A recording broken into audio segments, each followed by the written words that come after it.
সুপ্রিয় দর্শক শ্রোতা, মা বাবার কবরে শান্তির জন্য আমরা কোন আমলগুলো করব? এমনিভাবে মা বাবার সাথে কখনো বেয়াদবি হয়ে গেছে, কিন্তু মাফ চাওয়ার আগে, ক্ষমা নেওয়ার আগে মা বাবা মারা গিয়েছেন, ক্ষমা চাইতে পারি নাই। এখন আমি আমার মা বাবার জন্য কি করতে পারি যেই কাজগুলো করলে আমার মা বাবা আমাকে ক্ষমা করে দিবেন, এমনিভাবে মা বাবা কবরে সুখে থাকবেন? এই প্রশ্নটা কিন্তু আমাদের অনেকের মনের মধ্যে। সুপ্রিয় দর্শক শ্রোতা, আমরা জানি যে এই পৃথিবীতে আমাদের জন্য সবচেয়ে বেশি কষ্ট স্বীকার করেন, স্যাক্রিফাইস করেন আমাদের মা বাবা। আমাদের জন্য সবচেয়ে বেশি দোয়া করেন, আল্লাহর কাছে কান্নাকাটি করেন, চোখের পানি ফেলেন আমাদের মা বাবা। আমাদের জন্য জীবনের ঝুঁকি নেন সবচেয়ে বেশি আমাদের মা বাবা। কিন্তু আমরা যখন পড়াশোনা শেষ করে বড় হই, এর আগেই দেখা যায় অনেক সময় আমাদের মা বাবা মারা যান। মা বাবার জন্য আমরা চাইলেও কিন্তু অনেক কিছুই করতে পারি না।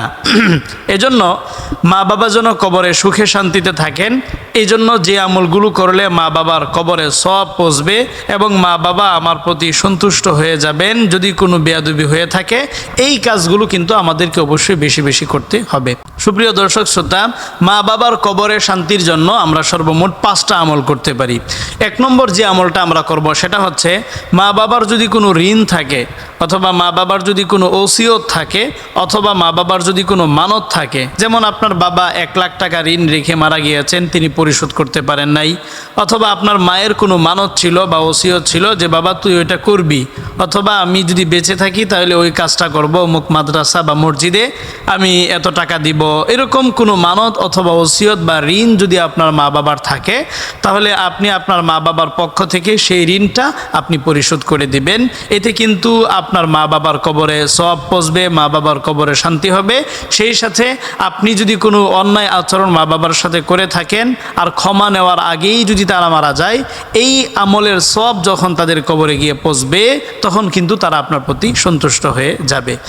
এই বিষয়ে আল্লাহ রাব্বুল আলামিন পবিত্র কোরআনে বলছেন, মিন বাদি ওয়াসিয়াতিন ইউসি বিহা আও দাইন, যে মৃত ব্যক্তির পরিত্যক্ত সম্পদের বন্টন নীতিমালা হলো যে প্রথমে তার ঋণ পরিশোধ করা হবে, এরপরে সম্পদ ভাগ অনুসারে যেভাবে কোরআনে বর্ণিত হয়েছে, হাদিসে বর্ণিত হয়েছে, সেভাবে ভাগ বাটোয়ারা করা হবে। তাহলে এই আয়াত থেকে এটা পরিষ্কার যে আপনার মা বাবা যদি কোনো কারণে ঋণগ্রস্ত থাকে, তাহলে কিন্তু তাদের ঋণের টাকা আগে পরিশোধ করতে হবে।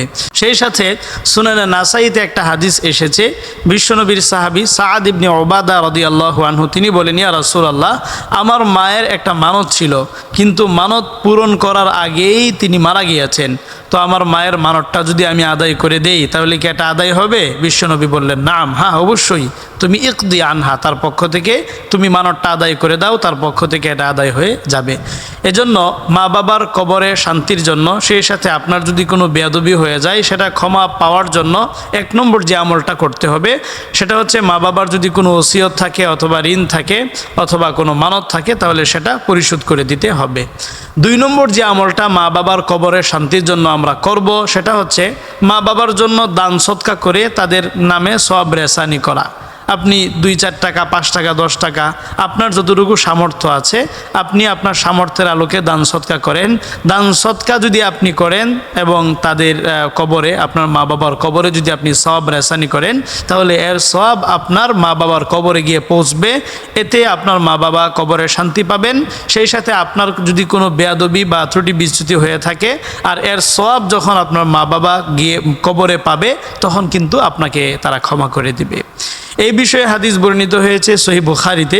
বিশ্বনবীর দরবারে এক সাহাবী এসে বললেন, ইয়া রাসূলুল্লাহ, ইন্না উম্মি উফতুলিতাত নাফসাহা, ইয়া রাসূলুল্লাহ, আমার মা হঠাৎ করে মারা গিয়েছে, আমি আমার মায়ের জন্য কি করব? আফালাহা আজরুন ইন তাসাদ্দাকতু আনহা, যদি আমি তার পক্ষ থেকে দান সদকা করি তাহলে কি আমার মা বাবা, আমার মা কবরে শান্তি পাবে? এর সওয়াব কি তার কবরে গিয়ে পৌঁছবে?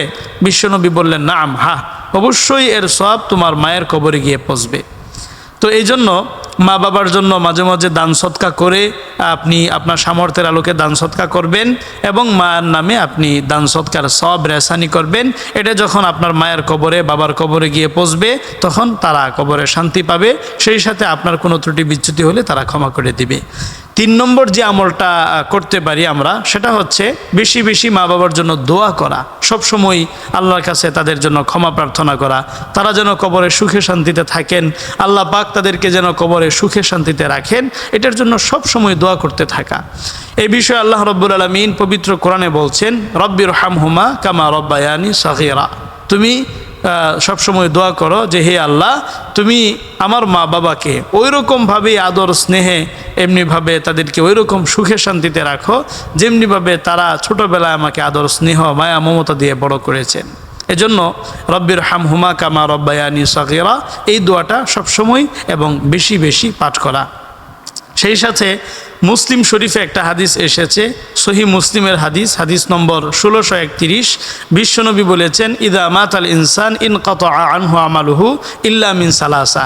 একজন মানুষ যখন মারা যায় তখন তার আমল করার আর সুযোগ থাকে না, তবে তিনটা সুযোগ থাকে, তিনটা দরজা দিয়ে তার কবরে গিয়ে আমল নামা বা সওয়াব ঢুকতে থাকে।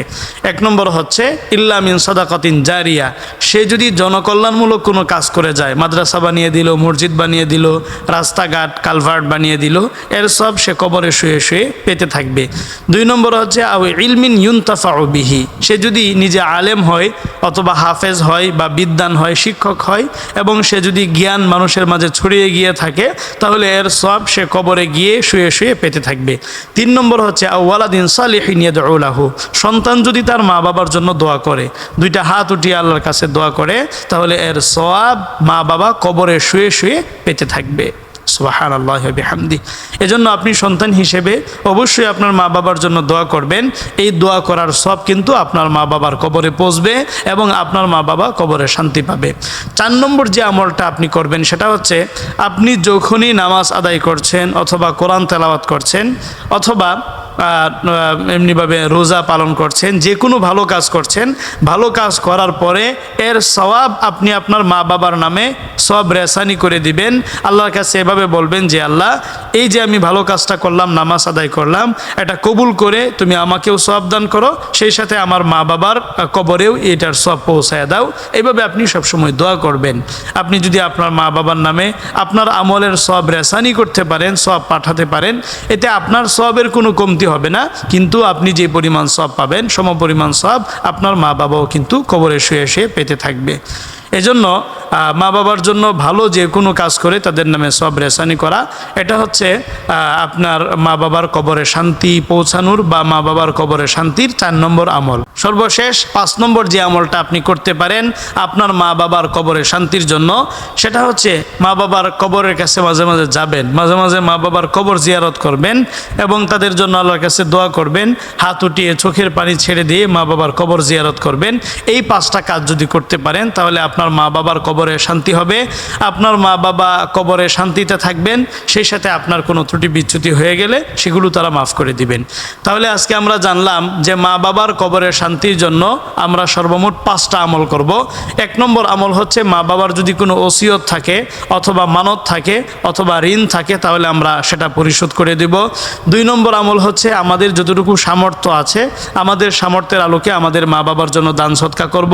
3 নম্বর যে আমলটা করব সেটা হচ্ছে আমরা সব সময় মা বাবার জন্য দোয়া করব, বিশেষ করে রব্বির হামহুমা কামা রব্বায়ানি সগীরা, এই দোয়াটা বেশি বেশি পাঠ করব। 4 নম্বর যে আমলটা করব সেটা হচ্ছে আমরা যখনই নামাজ আদায় করছি বা রোজা রাখছি বা যে কোনো ভালো কাজ করছি এর সব আমাদের মা বাবার কবরে পাঠায়া দিব, মা বাবার কবরে সব লেসানি করব। সর্বশেষ এবং 5 নম্বর আমলটা হচ্ছে মাঝে মাঝে মা বাবার কবর জিয়ারত করব। এই 5টা কাজ করলে আপনার মা বাবার কবরে শান্তি হবে, শান্তি আসবে, আপনার মা বাবা কবরে সুখে শান্তিতে থাকতে পারবে এবং আপনার যদি কোনো বেয়াদবি ত্রুটি বিচ্যুতি হয়ে যায় তাহলে এই কাজগুলো করলে আপনার মা বাবা ইনশাল্লাহ আপনাকে ক্ষমা করে দিবেন। আল্লাহ পাক আমল করার তৌফিক দিন।